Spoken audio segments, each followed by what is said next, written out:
All right, so today I want to continue on with the theme that we started with last episode.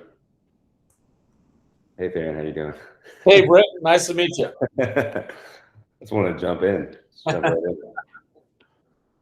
So we had a theme going last episode, and really being true to the name of the podcast, philosophy, really talking about what should we be, thinking about as our society progresses, society evolves, right? Because what we've seen, if you look at history and you look at the progression of society now, is that we've changed our morals as a civilization. I mean, we became civilized in the first place, and then changed our morals and all that was aided by technology. It seems as technology increases, the more we understand about science, about biology, how things work, our morals and things start to change. And for the most part, that's been for the better, right? You could say that we're a more humanitarian society, more egalitarian, things like that. But if you look at history, you can see that we started off pretty brutal, even though we had some notions of equality and egalitarianism, things like that. But we viewed human life as less valuable than we do now, and we had religious explanations for things that science now explains, and so we certainly used certain religious viewpoints to control others, and really that's kind of fizzled out in a lot of ways, unless you're in Afghanistan right now. And, and so, yeah, I mean, you can see as we progress, I mean, even from the 1940s, where we were kicking around the notion of eugenics in the United States, and then after Nazism and the Second World War was over, well, that was 1920s, 1930s, and 1940s. So after that ended, we kind of dropped that whole thing because we saw the end logical result of that. And so what I'm trying to get to is that we've really changed morals. Society has changed morals as we've evolved as a society, and really that's been catalyzed by a increase in technology, specifically our understanding of science and medical technology. So what you're saying is, as our understanding has grown over yeah, the years with the assistance of technology, that the amount of human suffering has increased overall over time, right? yeah. And So essentially, what I'm saying is we have two things. Number one, we've evolved as a society as technology and understanding of science has evolved. Number two, that has seemingly been a good thing, but will it continue to be a good thing overall? sure, and I think that that begs the question: is as evolution continues, as societal evolution continues, the cultural evolution continues. In what way is it evolving? Is it evolving for the betterment of humanity, right? I mean, are we employing these ideas of strict utilitarianism, or are we still taking a more of sort of the deontology approach when it comes to sort of the philosophical and moralistic values? Right, exactly. So I want to first mention too that there's this phenomenon. I'm pretty sure it's called Moore's law, where this guy named last name probably Moore looked at. I think he worked for IBM, and he was noticing that transistors were getting essentially more like components per transistor, and it was getting smaller and easier to use over time. So essentially, what Moore's law says is that technology will exponentiate. So computing power will exponentiate over time. So build on itself, right? And so that's what's happened actually with computers. We've actually seen that, and we've seen that with a lot of different technology. And it's very, very deceptive, because if I tell you that, something's going to exponentiate, at first it's a couple small steps, but if you take linear steps, it's going to take you 10 steps across the room. You take 10 exponential steps, you'll cross from here to the sun, right? Because that's the power of exponentiating, right? So I think Einstein said the largest power in the universe is compounding interest, right? So it's a big deal, and so that's what we've seen with medical technology, with technology in general. So you have to think to yourself, okay, well, as we evolve, but not only as we evolve exponentially. Number one, are we going to be able to keep up with it as far as changing our cultural and societal morals? But also, what does that even look like? Right. And should we evolve along with medical technology, or should we just kind of set a standard and just try to keep up with that? Well, I think if you're looking at that, you have to look at the underlying, sort of philosophical theories in which we have based our actions, Right. and whether they are good or bad, or right or wrong. So sort of that one of the very basic questions in life, I guess. Well, good or bad, right and wrong. I mean, as opposed to what? I guess if we look in hindsight, we'd say it's good and bad, right or wrong. But at the time, it was all good. Sure, and I think that so there has to be a way to gauge our actions and the nature of those actions. And so I think if you could boil it down, and there's plenty of other ways to look at this. This is sort of one angle, but if you're looking at it from a utilitarianistic standpoint, utilitarianism is the idea that actions are right if they're useful, right, or they're for the benefit of a majority, as in Right. produce the greatest amount of happiness for the greatest amount of people, right? And it's a consequence-based sort of ethical approach. Depending on the outcome of this, that would make it right or wrong. Unlike deontology, which is more spawned from Immanuel Kant, it's the idea that morality of an action should be based on whether that action itself is right or wrong, right? So it's based on some sort of exterior or external or internal rule.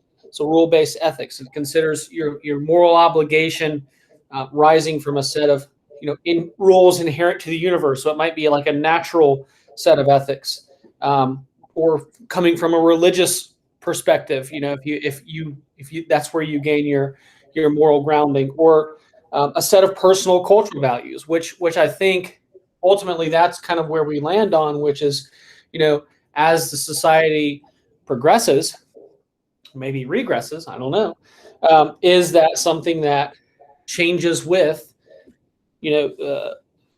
our advancement in technology? Because, like you said earlier, we've seen sort of this march into the darkness, right? And areas of enlightenment have kind of spawned from those technological advances, where we once thought that the god Ra ferried the moon or the sun across the sky, and then the next one ferried the sun back over. We know that it's has nothing to do with gods and canoes, right? It's all about how it works. I mean, I don't think so. But and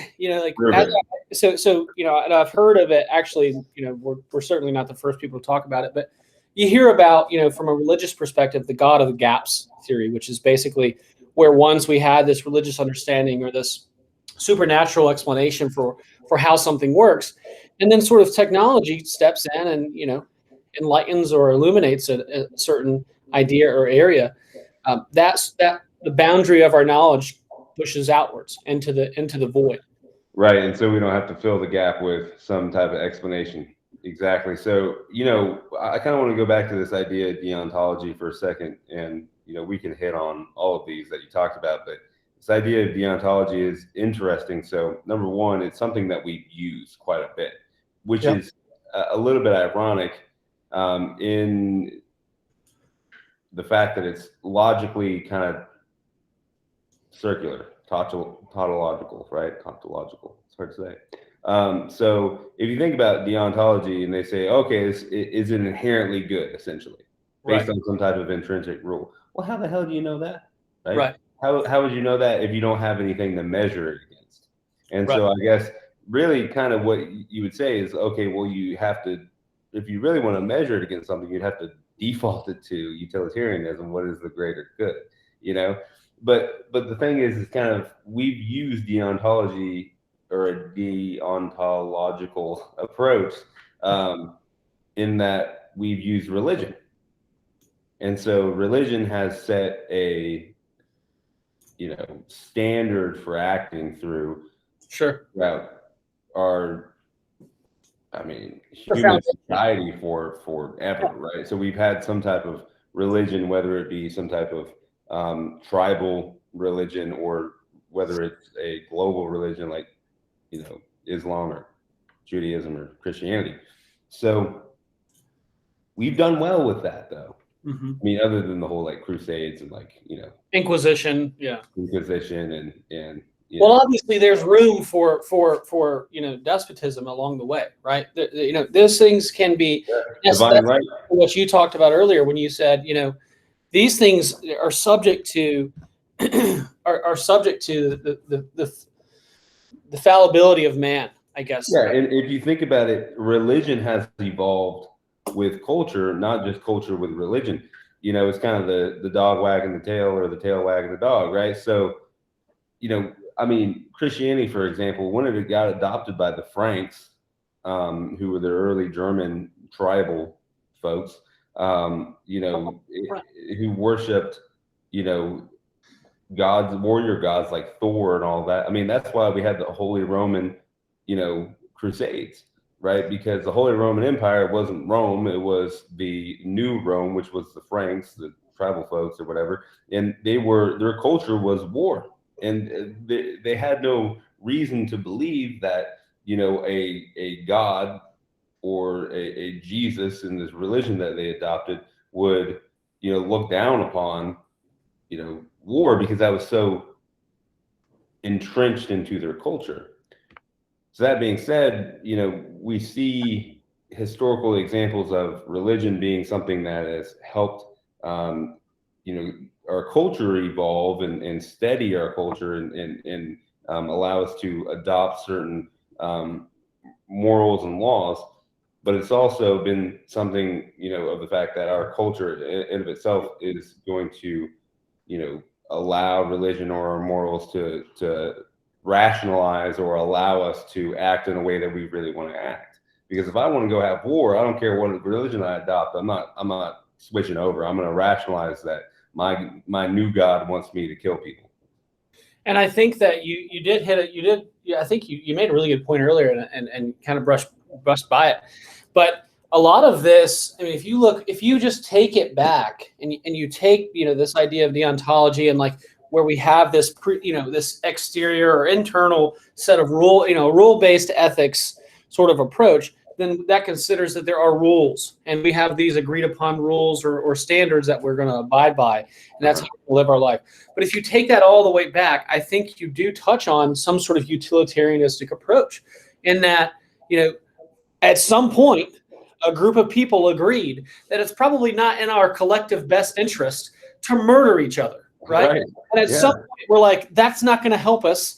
That doesn't help all of us together. That's, so we're going to say that that's a bad idea. And I think you could, and the idea and the arguments in favor of utilitarianism, which I think really was put forth by Jeremy Bentham, if I'm not mistaken, was this idea of boiling everything down in a human nature sort of perspective to pain and pleasure.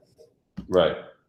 And, and this idea of, hey, maybe stealing from each other, if we're all living here together, is not going to be in our best interest. Therefore, we shouldn't do it. And as we have evolved, that has evolved into this internal or external set of rules that we, adhered to. And we say, okay, and this over time becomes inherently wrong to steal from someone else. Right. So if you take it back to its origin, I think that there is going to be some sort of utilitarianistic approach or involvement. But nonetheless, whether that means deontology is an extension of utilitarianism, I don't know that really matters. I think the point of our conversation, is acknowledging sort of the origin and the path, but also looking at the path ahead. With the rapid development of technology, which is the progress and the advancements of which have never been seen in history, right? Because I think that you made a point about the exponential nature of and how exponentiation can the effect that it can have. I mean, that's where we're at. If you look at the time scale of human existence on the world, Right. in the last 100 years, I mean, even since I'd say the Industrial Revolution, I mean, it's just taking off on Right. that scale. Yeah, and not only are we like understanding more, so we're not filling in the gap with just things to explain away the unknown, but we're also going to be facing new moral quandaries that we have never faced before, and we have to approach it in some way or another. And the question is, how are we going to approach it? So let me give you an example of one of those moral quandaries, right? So, I mean, we've had a little bit of this already, but just a taste of it. But what about overpopulation, lack of resources? What if we need to try to populate another planet, for example? Who do we send? Do we send those who volunteer? Do we send those who we think will do a good job, right? I mean, so have you ever seen the movie Interstellar? Oh yeah. Okay, so part of the movie Interstellar, there's a lot going on in that movie, but part of the movie Interstellar that I thought was pretty cool was this NASA professor convinced these people to go into space because there was like a plan A and a plan B, and he knew that plan A was going to work because he was going to solve this equation to make sure that he could send the rest of Earth, the remaining population, into this warm hole where there was going to be habitable worlds. But first, these astronauts had to go there, discover it, make sure that they found which of those worlds surrounding this black hole was habitable. So he convinces them to do that by giving them the hope that plan A would work, that he could get the remaining population of the Earth, onto that habitable world. And in fact, it was, it was so convincing to Matthew McConaughey, the main character, because the NASA building that they were working in was actually a rocket ship that was going to be able to launch into space, right? So he was convinced that they already had all these plans in place, but he also revealed to him, and it was quickly, rationalized as, hey, this is just plan B because I think plan A is going to work. I'm going to, just tell you this plan B just in case, right? And plan B was they had a bunch of, like incubated, fertilized eggs or zygotes or whatever you want to call them, where essentially if they're in this capsule, and if you take them to the habitable world, you could insert them into a surrogate, and you would have these a bunch of kids very, very quickly. So that would continue the human race on another habitable planet, and that's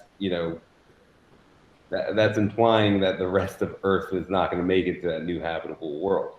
So Right. you find out in the middle of the movie, or towards the end of the movie, that this professor guy never actually thought Plan A was going to work. Spoiler alert. Spoiler alert. Sorry about that. So go watch the movie if you haven't seen it before. There's more to it than that. But he never thought it was going to work. All he wanted to do the whole time was make sure that humanity could exist beyond the death of the planet. And by the way, the planet Earth was dying. That's why this all happened. So that being said, he faced this moral quandary, and the way he approaches moral quandary is that, hey, this is for the greater good, and I'm just going to make sure that we don't tell anybody, right? And I make sure this happens, because if I manipulate these people, it might be manipulative and wrong to lie to them, but it's for the greater good, right? And he before he dies in the movie, and before he dies, he admits this because it's weighing on him so hard. And so these are the type of moral quandaries, though, that we're going to have as our society progresses. I mean, not saying we'll necessarily run out of resources. I think it'll take a long, long time for that to happen. But I mean, we're looking at, human race lasting for a very long time. So, I mean, we don't know. We don't know how it will evolve. So these quandaries that we may face, I mean, how do we approach it? I mean, in my mind, I'm like, man, that's pretty good. That's a pretty good thing to do, as far as like continuing the human race, even if some people have to die.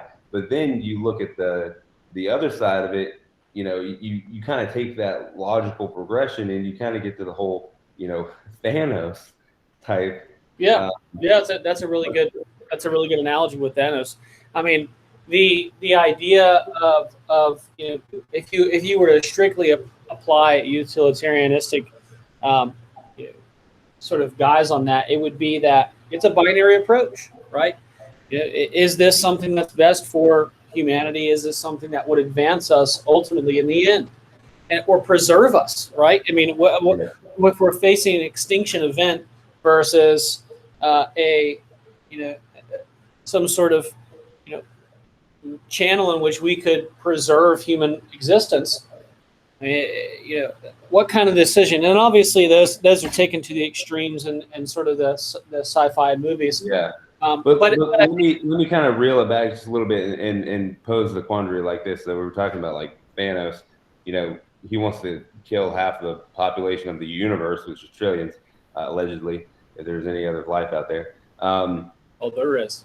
Yeah, and to preserve, resources. So really, if you think about that, that's utilitarianism, because utilitarianism, why confine it to time, right? Is it best for the people right now? I mean, what is for the greater good? Are we talking about, what's for the greater good for the individuals alive right now? And I mean, and I don't want to, just go cross-eyed here, but when utilitarianism is asking what's for the greater good, that presupposes that good is established either internally or externally, right? So it kind of goes back to this inherent nature of good and evil, or good bad, with the deontology sort of approach. I mean, but here's the thing. I think at some level, it's articulable, right? Yeah. What is good and what is not. I guess if you take it to suffering, you understand that suffering is, if you ask anyone who is suffering, is bad. Sure. Although that is subjective, right? I don't know if we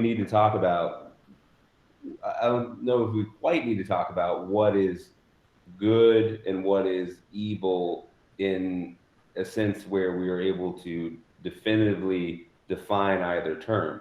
Right. I think really what the question is that, if you look ahead and you think, okay, well, the population of the earth, 5,000 years from now, there's going to be a bunch of people starving.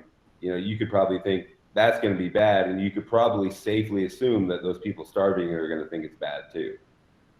So is it better to have them not exist, or give them a chance to exist but they suffer, right? I mean, is that the... I don't know, because if you use utilitarianism, here's the problem. Utilitarianism is that, are you going to say, okay, well, the collective good, does that mean the collective good now or the collective good in the future? Because we could all sacrifice ourselves right now on planet Earth, except for a select few, and repopulate the Earth with all the abundance that we have, and, heal it from climate change or whatever else, right? And that would be for the greater good, but it wouldn't affect the, billions of people until, a few, probably 1,000 years. Right. And then we'll be in the same position again. And that's the other thing you got to think. Are we going to be in the same position again? I think when you take the results-driven approach, and you look at you look at the consequence-based ethics, you're missing. It's like you're missing a part of the huge big picture. Right? Yeah.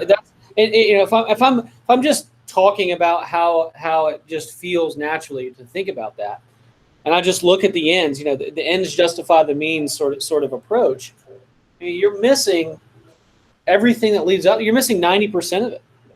Yeah. Yeah, and another thing to think about is, what is the goal here? What Right. is the goal? I mean, we want to be guided by some type of principles, but Right. towards what end? I think at the end is a utopia. I mean, I mentioned last time that a utopia makes me cringe because I feel like it presupposes lack of choice, lack of freedom, that sort of thing. Because, I mean, if you have a central morality, then there's going to be people on the edge of that. There's going to be people who disagree, and maybe for correct or incorrect reasons. Because what do we just say that what the majority believes is what morality should be? So, I mean, is that what we're going for? Is utopia? Because if that's the case, then I'm going to fight against that, right? And there's a lot of people who will.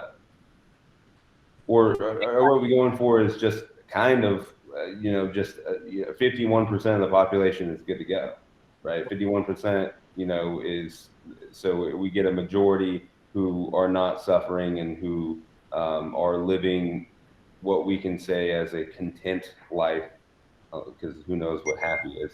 But, if that's the case, then we're there now, and why change anything? I think the strive to mitigate or eliminate suffering is always going to be one of those, top priorities of the people that are aware and care about where society is heading. Right? If we're looking at ways that we can better our society and better ourselves, it's to contribute in some sort of way towards the mitigation or elimination of human suffering. Now, to that end, that doesn't necessarily mean, I think, that you are per se in favor of a utopian society.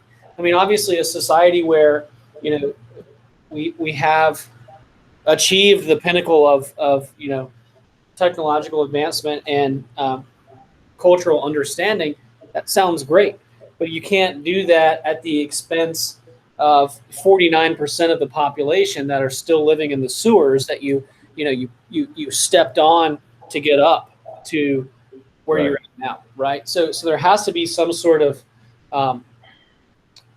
accommodation or think. Well, what would you put that percentage as? Well, I mean, I think 48. I don't think Right? it's broken down in percentages. I mean, I think that to me is the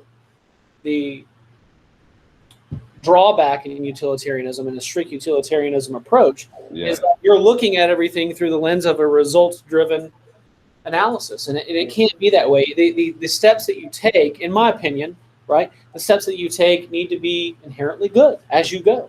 Yeah, and I'm going to contradict something that I said earlier too. Is suffering too. I think you have to define suffering, because suffering can be different from now, in the future or in the past, right? I mean, I might be suffering now because, I can't find, a way to get to work, right? My new job, right? I have to, can't find. I don't have Uber in my area, by the way. In Shelby, North Carolina, there is no Uber. Which is quite a different level of suffering than if you were, a farmer in the Dust Bowl, and so suffering is inherently subjective as well. So I think if the goal is to eliminate suffering, then we're going to have a hard time defining it and doing that, right? And I think that there's some things where you could take the approach is, okay, what does the majority of individuals define suffering as? We know that, you have like Maslow's hierarchy of needs, right? You have to have shelter, you have to have food, you have to have certain things, right? Absence of pain, absence of starvation, absence of thirst, that sort of thing. But beyond that, I mean, what is suffering? I mean, because mental anguish to you may be, the same level of mental anguish to me, but what I'm going through might be much more devastating on the outside. Sure. Sure. I mean, there is definitely a degree of subjectivity to suffering, but at the same time, I think that just like anything, it's not as apparent as you might think, right? It's more complicated. It's more nuanced. Suffering is certainly very real to some people, and they'd say, look, hey, this is regardless of who you are, where you're at in life, this is suffering, right? I mean, all the way down to like a physical manifestation of suffering, where you're starving or you're inflicted with some sort of plague. I think that's what I'm talking about when I'm talking about suffering. And there's certainly subjective elements of that, especially with regard to mental health and other things. Nonetheless, the strive, I think, and two, the connection with the law in that regard, right? If we're looking at how the law intersects with sort of these schools of thought, I think the question would go back to what you originally posed, which is, what does that intersection look like moving forward? If we can sort of cast a glance at how it's developed over time and leading up to now, and we know that we're in this sort of exponential growth stage with respect to our society and human existence. What does that mean for future generations, and what should it mean? I mean, what should be are we ringing the bell or ringing the alarm right now to say, hey, look, if we don't stay on this sort of path, and our trajectory is going to take us to a results driven end that would ultimately be more despotic than we could ever imagine. Yeah, and I think the question too, that you could pose is there utility in suffering? I mean, because ostensibly there has to be some, right?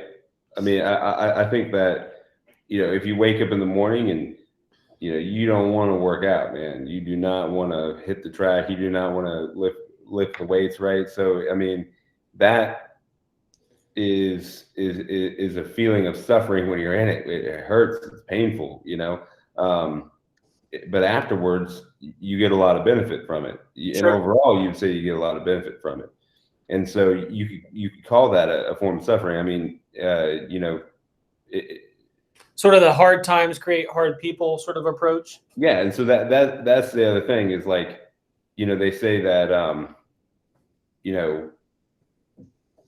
great men are born of hard times. Mm-hmm. Soft men are born of easy times, right? So like that's a question is are we, by eliminating suffering, are we robbing individuals of the potential mm-hmm. to become great men? I mean, that's like, Teddy Roosevelt, one of his biggest regrets as president is that he didn't have some national calamity that he had to deal with. All he had to deal with was like the coal strike, which was no, it was no small thing, but it wasn't right. World War I, World War II, it wasn't anything like that. And, he was pissed when Woodrow Wilson was president and he didn't get to run that show during World War I. And, I mean, he wanted nothing more to do that because he wanted to leave a great legacy. Now he was able to, regardless, but that's because he was Teddy fucking Roosevelt. But anyway, he he makes a great point. I mean, it's one of the reasons why we look at FDR and we look at Churchill and we're just like, oh my God, what great men, because they were born of these hard times. And, it really begs the question about prior generations. I mean, our grandfather's generations, those were some incredibly tough people. And, if we think about that, should we be seeking to take that opportunity away? Or is that just some type of romantic notion that we hold because of, how much we appreciate what those people did? I think there's definitely some nostalgic attachment there and some sentiment that, sort of some reverence paid there and certainly due reverence. But nonetheless, I think what you're talking about is sort of the no pain, no gain mentality. If we cut ourselves off at the legs, where does that place us in terms of, innovation or advancement, right? I mean, some of the reasons that we have, the technological advancements that we have is because have been put in these challenging situations where we have to rise up to meet those challenges head on. And with that, and so I see what you're talking about with the utility of suffering, and that, that creates and brings out the best within us, to strive for more than what's already in place. Right. I mean, there's a reason why they call, any advancement in technology when there's multiple people trying to work on it, an arms race, is because, the arms race is really what has driven technological advancement. I mean, the fact that we have had other powerful countries with capabilities that rival our own has driven our advancement of medical technology, but weapons, air travel, going to space, all that stuff, right? Yeah. And so, it's something to consider when we think about what the goal is for, imposing not only morality on society, but eliminating suffering. And I think one of the good things about law in general, is that it's going to incorporate, is that it moves slow. Okay. That's true. It's known for being very slow to catch up with, or, to take into account more or less the cultural norm or the societal norms. And I think that, while in some areas that certainly leaves room for complaints, that considers the fact that the law incorporates, all of these sorts of ideas and schools of thought. And it's not strictly one way that, that it's made up, right? It's not made up with considering strictly a utilitarian approach or, deontological approach, if that's even how you might say that. I think it's going to be a mixture of a lot of different things, which might be why, Brenton, it's so confusing when you sit down and you're reading through, case law and statutes and other things like that, because sometimes it's just nowhere near clear. I mean, there's so much ambiguity with what's laid out, right, that you need to talk to a lawyer to figure out what the heck this means. What does this even mean, right? Right. I mean, you make a good point. You make a great point. I mean, I think there's a justifiable complaint about the justice system and the law in general about how slow it evolves. But if you think about one of the things that we've mentioned, a few times, is how important the First Amendment is, for example, that it protects a robust marketplace of ideas. Okay. So what you have in the law is certainly a robust marketplace of ideas, and different morals, different ethics. And if you see it changing slowly, then you see all of those coming together and mixing in, and it can be kind of weird. You see some rules that favor more recent and more modern ethics, and you see certain rules that seem a little antiquated but have their place, right? Mm-hmm. And the benefit of that is, if you go towards one extreme and you stay there, you're going to lose the benefit of all of the other sure, ideas and morals that are going to contribute to the I guess the calculation, right? So point is that we're very quick as a society, we're very impatient as a society to want to say that this is what's right, this is what's righteous, this is what's moral, and we need to change this now. And we need to, adopt this as a nation. And if you don't agree with it fully right now, not only are you a bad person, but you have no right to contribute to the conversation. Yeah, and I think that there's three big topics that are within what you just said. Number one, there's some wisdom to be found with the laws in place. Okay, I like to think of it as this idea that this is what's been captured as and sort of handed down, if you will, from past generations, and this is what we have now, and that's certainly something that we take into account the wisdom that's in there, and you have to read between the lines. Now, maybe there's no practical application for that wisdom at this point, and so we could look at changing the law, and that's why we have a state legislator, right? And that's why government is broken down into localities, and so that you can have representation at the local level and the state level. But beyond that, so I think that there is some wisdom there that we have to appreciate. But nonetheless, we want to put that up against practical law in the modern age, right? But then you talked about impatience. And that is, man, if I could key on in anything now, it's that we have as a society, in my view, become just wholly impatient, right? The dawn of social media and the internet, and basically having the world at your fingertips in your pocket has created this sense of immediate gratification in all aspects of life. I want to order something; it's going to come overnight from Amazon, maybe same day. I want to get an answer; I'm going to Google it, and I'm going to find it within 5 seconds. Right? There's this expectation that everything must happen now, and if it doesn't, that leads into this question of where does that leave me about how I feel about it? And if it's something that I've that I feel strongly about, that's part of maybe how I identify, right? This identity politics sort of theme, that puts me in a position where I feel like, because this person hasn't changed or doesn't align with my view, that's an attack on me personally and my belief system, my value system. That's wrong.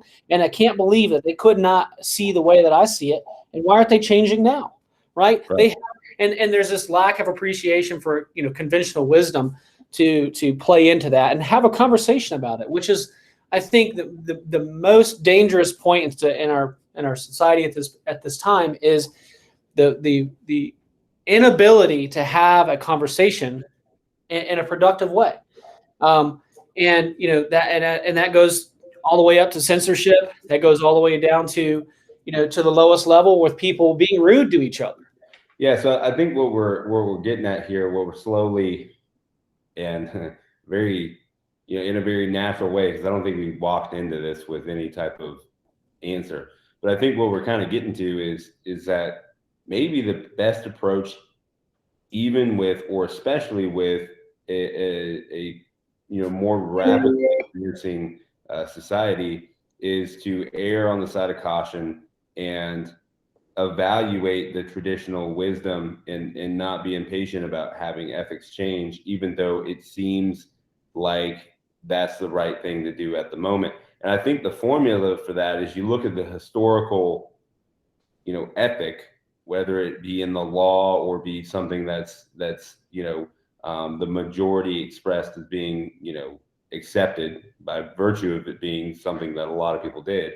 And then you apply the context of the time and the context of now, and to see if it still fits. Sure. And if not, then we should probably evolve. But if it fits, then it fits. And that doesn't mean that we shouldn't evolve, but that does beg the question of whether or not we should, right? So it kind of gives us a little bit of a formula or direction that we could go in to help us as we progress faster and faster. And I just want to leave the conversation with the hope or the concern I'd have, but more the hope that society doesn't, as our generations continue and new people become the young adults, and young adults become the middle-aged adults, and so on and so forth, and decision makers are replaced and so on. I don't want to see, or just caution folks to not throw off the robes of conventional wisdom. Take that into account, and don't throw those off just for the sake of immediate gratification. And I think that there's a danger there because of the exponential rate at which we are advancing as a society, especially from a technological perspective.